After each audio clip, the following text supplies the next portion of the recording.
Hello from Monterrey, Mexico. I'm here at the BTS mural in downtown Monterrey, where that might be a little unexpected, but I've also heard that there is the largest concentration of Koreans in all of Mexico. So today we're going to be taking a car an hour and a half outside of the city and seeing if we can eat some Korean food, see what life is like for Koreans in Mexico, and also hopefully talk to some Koreans there. So let's head on to Pesquería.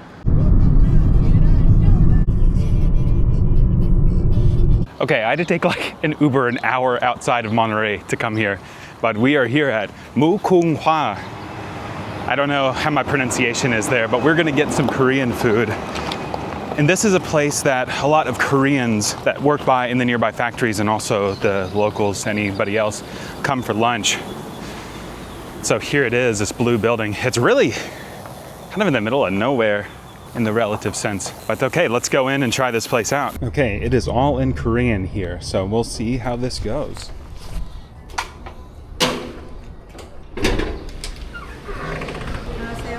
안녕하세요.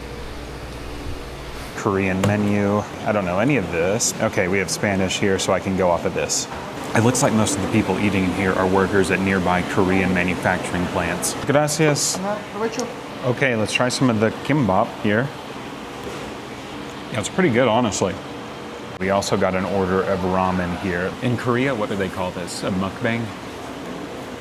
It's very cool to be in a place that probably reminds people of home for those from Korea that are here so far from home working in Mexico for the time being. Are you from Seoul? Sí, Seoul. How long here in Monterrey? 10 años. 10 years? Wow. For a restaurant? Sí, restaurant sí, casi 10 años. Wow, and many Koreanos aquí? Más o menos. Antes sí, ahorita menos. 감사합니다. Gracias. Buen día, señora. Gracias.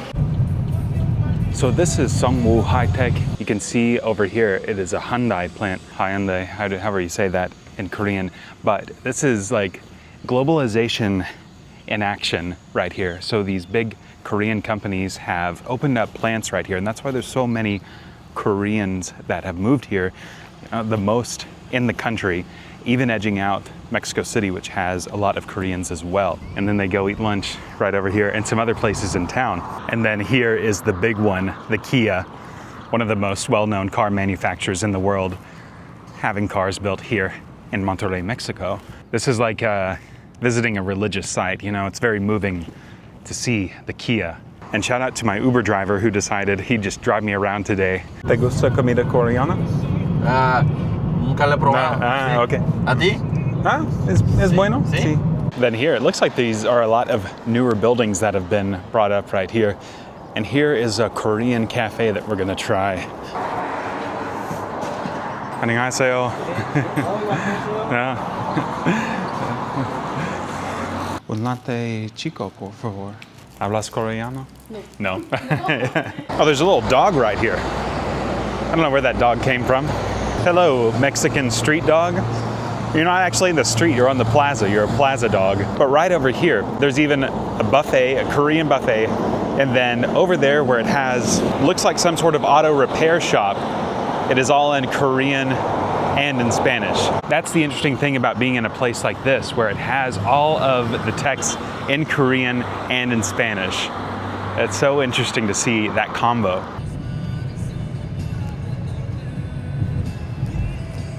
Calle 5 de Mayo. Sí. Wow. ¿Alguna vez has tenido clientes coreanos? Sí. ¿Sí? Ah. No español. No español. Sí. Puro traductor con el teléfono. Sí. So, la cerveza primera para tú en Estados Unidos? Sí. La Bud Light. Bud Light? Sí. 4? 4. Muy bueno. Después caminar Sí. en el desierto? Wow. Phoenix, Marranas y Tucson. Yeah. ¿Caminar todo? Sí. Wow. ¿Cuántas horas en un día? Como 14, 15 horas. Wow. El nombre de mi canal es Cecil Travels, Cecil Viajes. Pero yo sé Arturo Travels, Arturo Viajes. Caminar 3 días en el desierto. Sí. Wow.